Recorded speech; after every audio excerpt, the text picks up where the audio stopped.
¿Está la cámara grabando? Buenos días. Creo que sí, se oye. Funciona la megafonía. Vale, gracias. Desde la Feria del Libro de Murcia queremos agradeceros una vez más que estéis participando de las actividades que os ofrecemos. Esto es muy sencillo. La feria es vuestra. Si no estáis aquí, no existe feria, no existe motivo para hacerlo. Tan solo eso. Muchas gracias por estar aquí. Disfrutad de la feria, de esta charla que vamos a tener hoy, del resto de actividades que os ofrecemos y espero que Fernando y Carmen sean capaces de entretenernos y de contarnos qué puede ocurrir para que al final un hijo termine heredando los pecados del padre.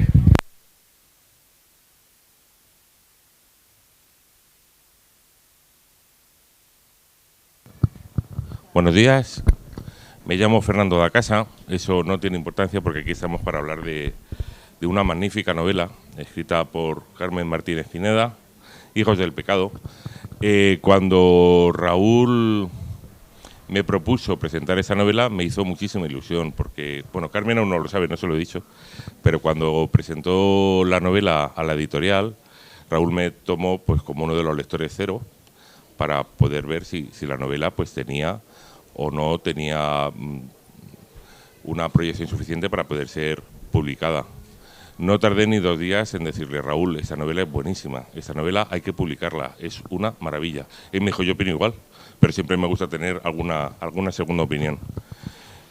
Yo he visto a Carmen la conocí ayer, no nos conocíamos de nada, y yo en esta novela, aparte de una pintura bastante clara y con colores más bien oscuros, no tiene tonos alegres o pasteles, como tú dices, ¿verdad?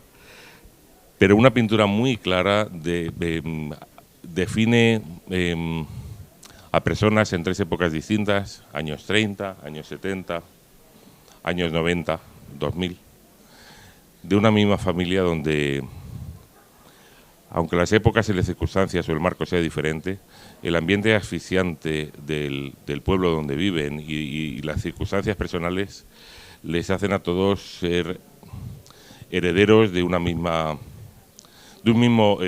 problema, ¿no? Yo no voy a develar mucho, ni quiero hablar mucho, porque es Carmen la que debe hablar de su novela. Ayer le comentaba que si Delibes entraba dentro de sus autores favoritos, porque tiene mucho de Delibes, a mi juicio, la novela.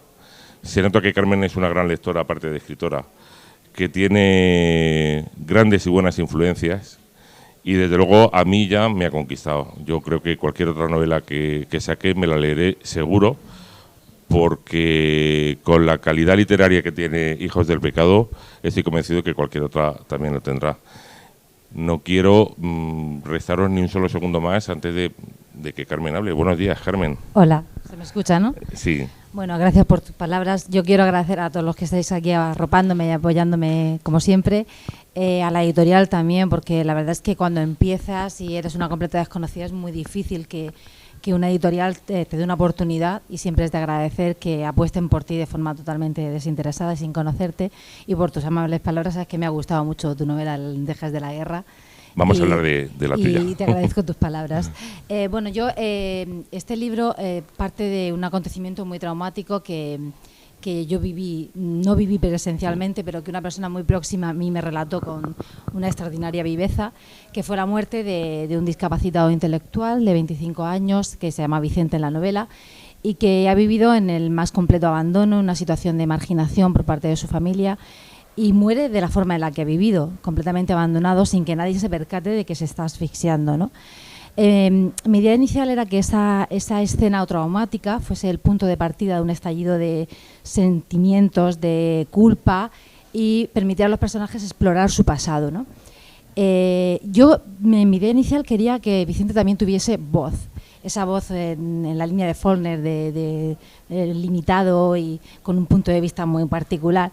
Pero quedó descartada esa opción porque desde el principio de la novela se me impuso la voz de Concha, ¿no? Que se convierte en el alma mater de la novela. Y luego me fueron apareciendo otras voces, la de Candela, su hija, la del hermano de Vicente, Ginés, y ellos fueron imponiendo su punto de vista. A mí esto siempre me ocurre en las novelas, no sé si te ocurre a ti, pero siempre yo tengo un planteamiento previo y luego hay personajes que se entabla como una especie de pugna, de lucha, y hay personajes que desbancan a otros. Y esos personajes tienes que dejarlos crecer inevitablemente. Y eso me pasó con estos personajes, de forma que Vicente quedó relegado y se impuso la voz de estos personajes. Y yo quise contar la historia de ellos junto con la de otra generación anterior, que es la de Juan Antonio y la de Fuensanta. Juan Antonio es un republicano que acaba en un campo de concentración después de la guerra y huye del campo de concentración para sumarse a la guerrilla antifranquista. Fuensanta, que es una maestra republicana que mantiene una relación con él, y luego su hermana Angustias, que es vigilada por las fuerzas del régimen, acusada o sospechosa de colaborar con los maquis por haber ayudado a su hermano. Entonces quise contar la historia de todos los personajes unidos por un nexo común más allá del vínculo familiar, que era esa sensación de arrastrar la cruz del pecado, de ser señalados por una sociedad atrasada, que no les perdona haberse desviado del camino recto. Concha porque ha sido madre soltera en la inmediata posguerra. Además, como le dice su madre en un capítulo, sin que exista ni siquiera un novio al que poder exigirle la reparación de esta afrenta en el honor, ¿no? Luego Candela porque no encarna el prototipo de esposa ideal y de ama de casa ideal, a la que la sociedad incluso parece reprocharle el que no haya sido capaz de engendrar un hijo normal, ¿no? Y luego Ginés, que es quizá la voz más intimista de todas, la más reflexiva, el que más culpable se siente por la situación en la que han tenido a su hermano, que representa la imposibilidad de aceptar su verdadera orientación sexual en una sociedad marcadamente conservadora y ultracatólica, ¿no? A pesar de que son personajes de épocas distintas, yo quería enfatizar la idea de que todos arrastran esa cruz del pecado, ese ser señalados por una sociedad que no los entiende. Por eso opté por no seguir un orden cronológico y alternar las historias de todos ellos, de forma que la novela se construya como una especie de puzzle y que el lector tenga que ir componiendo las piezas del puzzle para ver los nexos de unión que hay entre ellas, pero también los secretos que se ocultan, porque como sabe Fernando, se ocultan muchos secretos que se van a ir desvelando progresivamente y que van a ir graduando la intriga, yo creo que con algunos giros inesperados, y yo animo a los lectores a que se unan a la historia de todos los personajes y que descubran esos secretos inconfesables que guardan y espero que sorprendan e impacten al lector. Has comentado, Carmen, dos cositas que a mí me interesan mucho. Una, que empezaste la historia basada en un hecho real que conociste, la muerte de Vicente o la vida de Vicente. Ese primer capítulo, sí, en el cual narras en primera persona a través de los pensamientos la muerte de Vicente, a mí me dejó completamente aterrorizado, me pareció una maravilla. Mucha gente dice que el éxito o el fracaso de una novela está precisamente en el inicio, para ver si es capaz de enganchar. Si es así, te auguro un éxito tremendo, porque qué capítulo más literariamente más bien construido, con una técnica fantástica y una manera completamente brutal, porque te golpea. Como decimos, aquí no busquen una novela romántica, ni busquen nada pastel, porque no lo hay. Es bastante cruda y ese primer capítulo ya te lo va diciendo, ¿no? Entonces, quería preguntarte, ¿está basada en hechos reales? ¿Está basada en experiencias vividas aquí en Murcia? Parte sí. Yo no lo he vivido personalmente, sino más bien como testigo circunstancial, ¿no?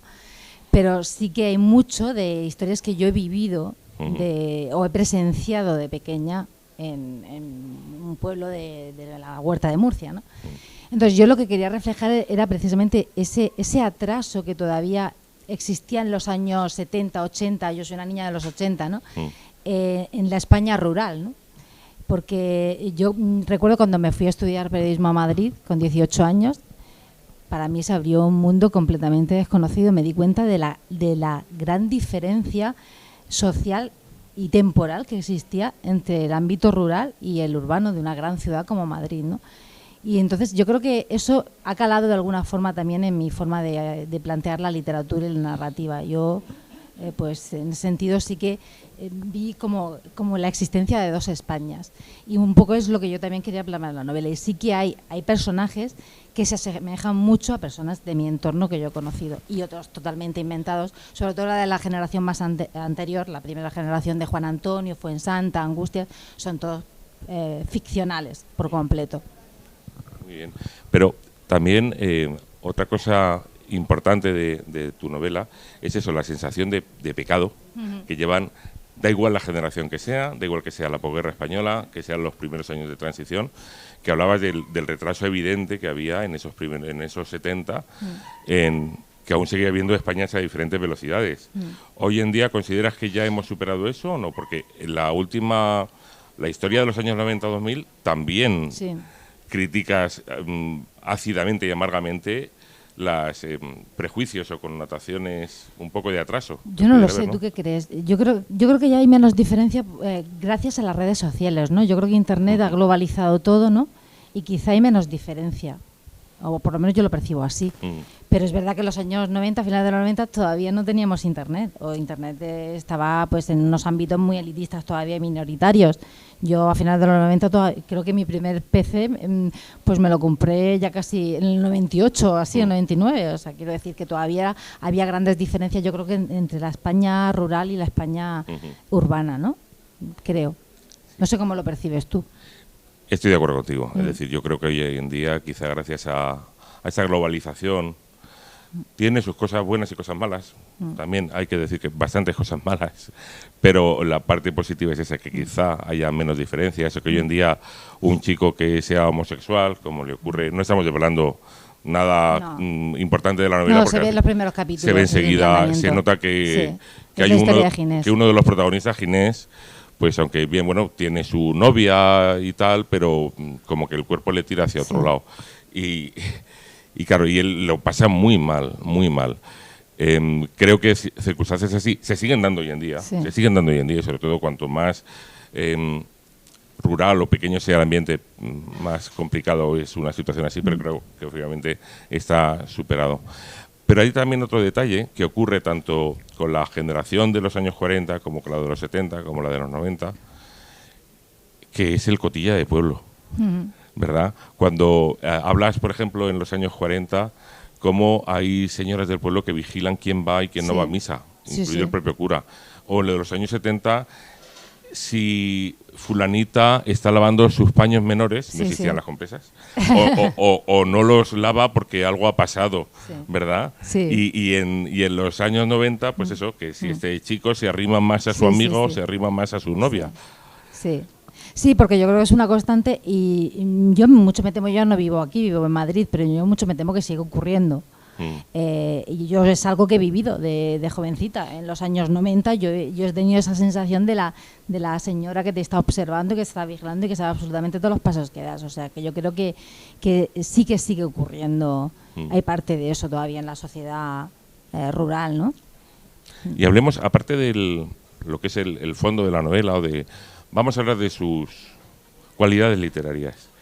¿Qué autores son los que más te han influenciado, que más te inspiran a la hora de escribir, Carmen? Has apuntado uno, Delibes. A mí me gusta mucho el Delibes de Los Santos Inocentes, pero más incluso el de 5 horas con Mario. Y yo creo que en el discurso de Candela yo me he dado cuenta, al releer la maqueta, cuando me la envió Raúl de la editorial, me di cuenta de que había influencia de 5 horas con Mario en el discurso de Candela. No era consciente cuando lo estaba escribiendo.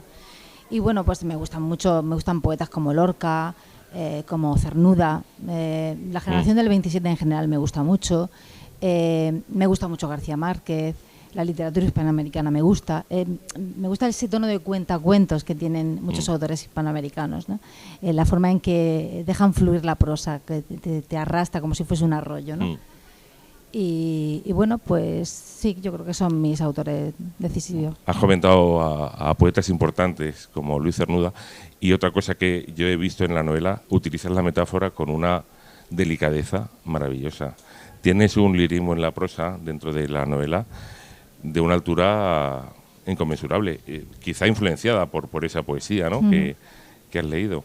Sí. En fin, yo de verdad que les recomiendo a todos que le echen un vistazo al libro, que aunque La novela, ya digo, es amarga, no es una novela feliz, pero sí es una novela de una altísima calidad, y yo creo que cualquiera que nos gusta la lectura en general, esta novela nos engancha, nos engancha completamente.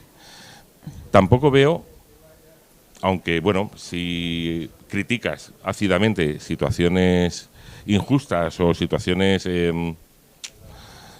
que asfixian la vida de un pueblo, no la veo partidista, no la veo que tomes partido por una tendencia o por otra. Tú reflejas una realidad. Yo es que cuando adopto la postura de un narrador en tercera persona omnisciente como es este, me gusta que el narrador enfoque la realidad desde el punto de vista íntimo del personaje.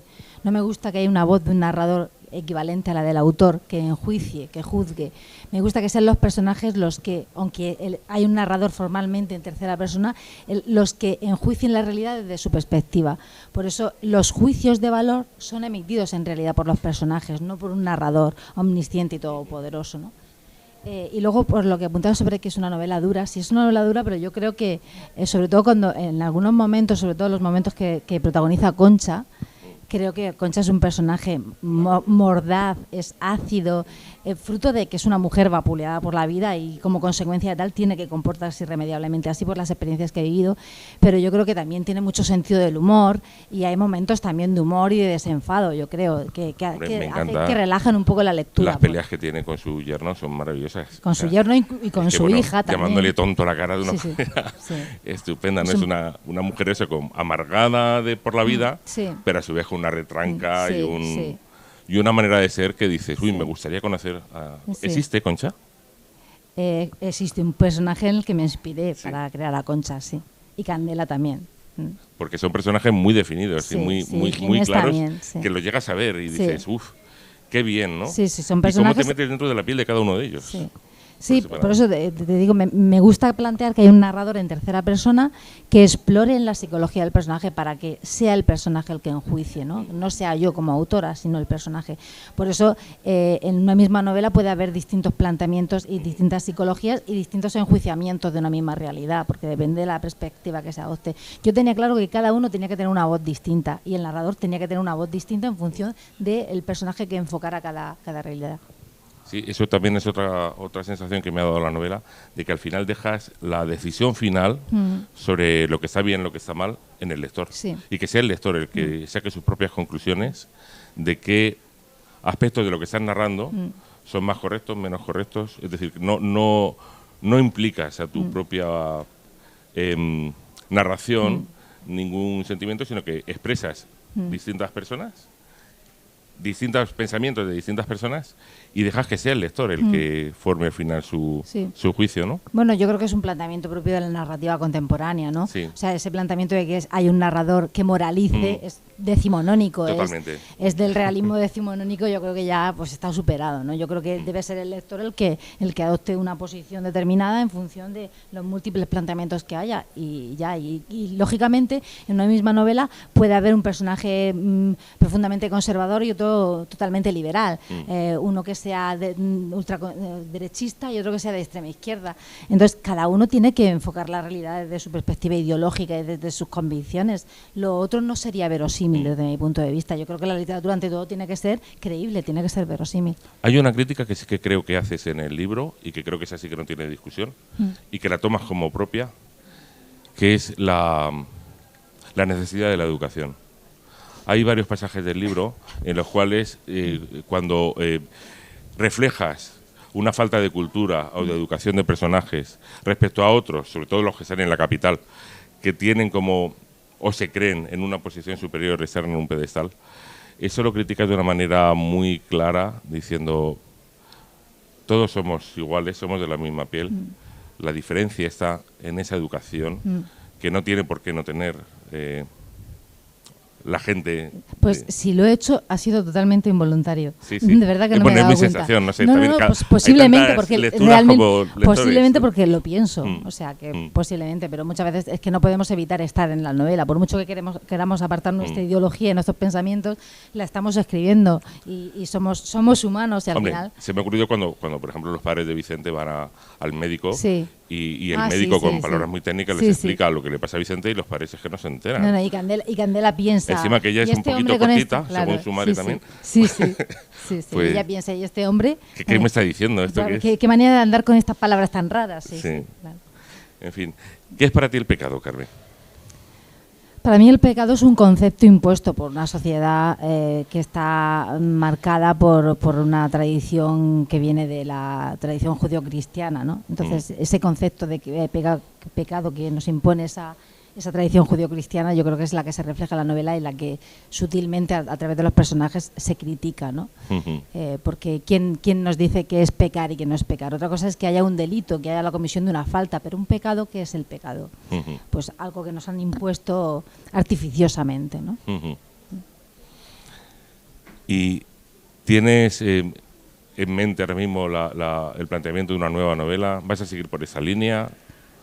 Es que la línea al final la cabra tira al monte y yo pues yo no vivo de esto y al final pues hacer lo que realmente te gusta, ¿no? Sí. Y sí, bueno, tengo una novela a medias, tengo otra que acabo de acabar y que ha sido finalista en un concurso de novela, todavía no se ha ¿Ambientada aprobado. en Murcia también? No, en Madrid, está en Madrid. ¿Basada en tus vivencias? Basada en lo que yo percibo todos los días como profesora, como docente, porque gira en torno a la situación del acoso escolar y el bullying en centros escolares y sí, es algo que me toca de cerca desde la otra vertiente de profesora.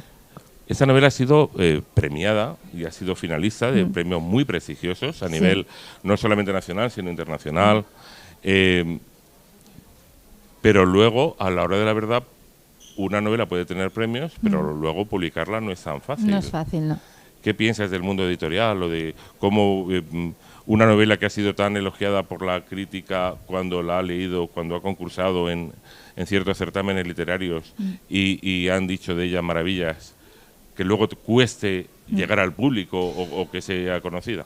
Es que al final yo creo que entiendo al público, entiendo que la gente no va a comprar una completa desconocida, o sea, nadie va y se gasta 13, 14, 15 euros en un libro de una persona que no conoce absolutamente de nada. Es mucho más fácil comprar el libro de ese autor que sale en los medios de comunicación y que todos conocemos. Pero claro, al final entras como en una especie de círculo vicioso, ¿no? Porque es difícil que te den una oportunidad si no te conocen y es difícil que te conozcan si no te dan una oportunidad.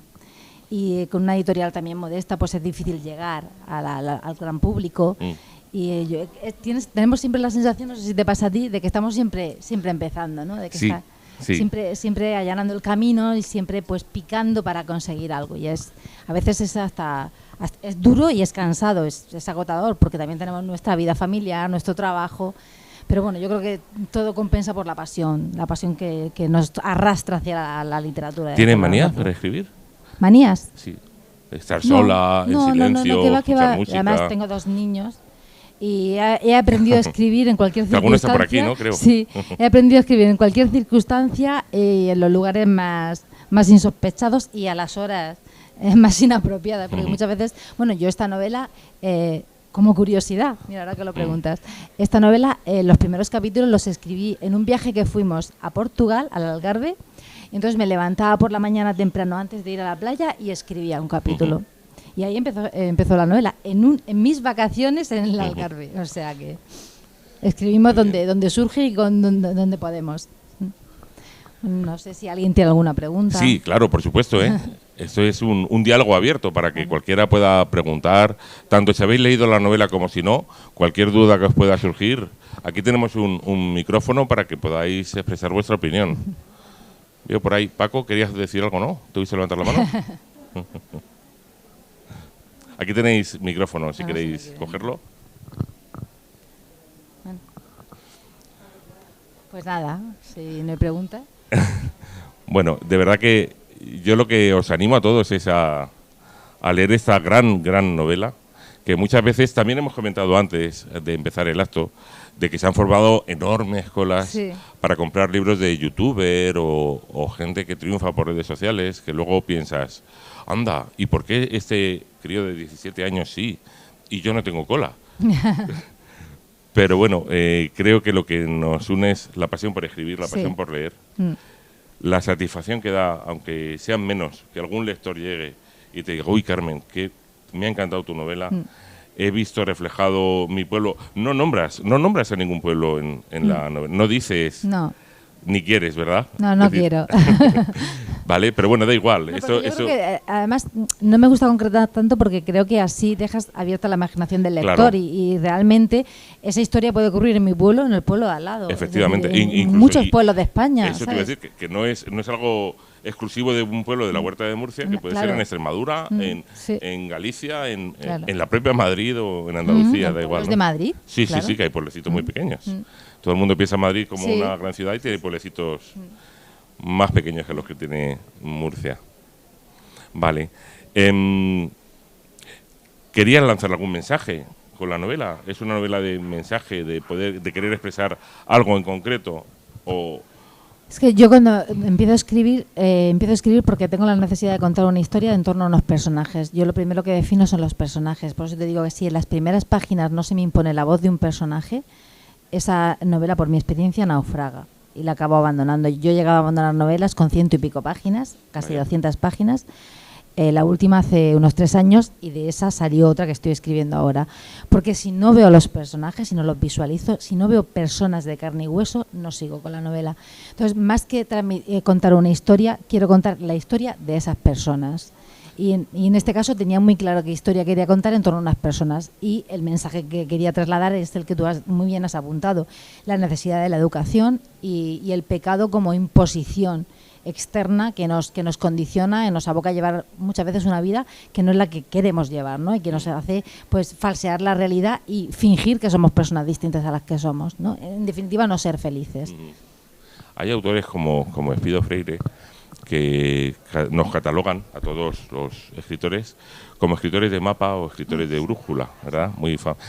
Y está claro que tú eres de brújula, ¿no? Como creo que soy yo. Totalmente. Que a veces tienes un camino marcado, pero son los personajes los que No. te lo van guiando. Sí. Sabes a dónde quieres llegar, pero no cómo no llegar, ¿no? Cambio el planteamiento incluso. Lo cambias, ¿no? Sí. Hay personajes que crecen, otros que se Exacto, mueren. exacto. El riesgo de ser escritor de brújula dicen que es que te puede pasar lo que a mí me ha pasado a veces, que es dejar abandonar una novela cuando ya tiene 100 y pico páginas, Claro. porque has visto que no ha evolucionado en el sentido que tú querías. Pero yo es que no sé escribir de otra forma. Yo tengo que dejar que los personajes se me impongan y vayan volando. ¿Y sabes cuándo una novela está terminada? ¿O son No, como me surge al final. siempre Sí. hay cosas que mejorar Sí. y siempre A que... veces escribo el final. Tengo una, en la que tengo a medias ahora, tengo el final ya escrito, Ujú. pero me falta todo el desarrollo. Me falta el nudo, pero Ujú. tengo el planteamiento y el desenlace. O sea que Muy no bien. soy muy ortodoxa a la hora de escribir, en ese sentido. Muy bien. Carmen, pues es un placer absoluto el poder conversar contigo. Ya, para mí también lo ha sido. El poder leer una novela tan buena como esta, Gracias. que no quiero ser pesado, pero es verdad, que es una novela maravillosa. Y ya digo, si alguien tiene alguna pregunta, encantado. Tenéis la oportunidad de entrevistarla. Ella no vive en Murcia, aunque sea murciana, vive en Madrid, con lo cual es ahora o ya callan ustedes para siempre. Bueno, pues nada, muchas gracias a todos por asistir. Y para mí ha sido un placer, Fernando, ya sabes que te admiro también, que me ha encantado tu novela. Y bueno, ojalá tenga la ocasión de coincidir contigo más Claro. y de participar en actos, en eventos y Hombre. asistir a charlas. Y aprovecho. Mi próxima novela, que está ambientada en Madrid, ¿Sí? cuando salga, que acaba de decir Raúl, nos ha comentado antes de empezar, porque le he criticado de que no había dado fecha aún de publicación. Dice, sí, ya tenemos fecha. Dímela. No te la digo, yo te la diré. Por supuesto la tengo que presentar en Madrid. Pues ¿Me la cuenta presentarías? conmigo, encantada, por supuesto, Mira, no lo ya dudes. tengo presentadora en Madrid.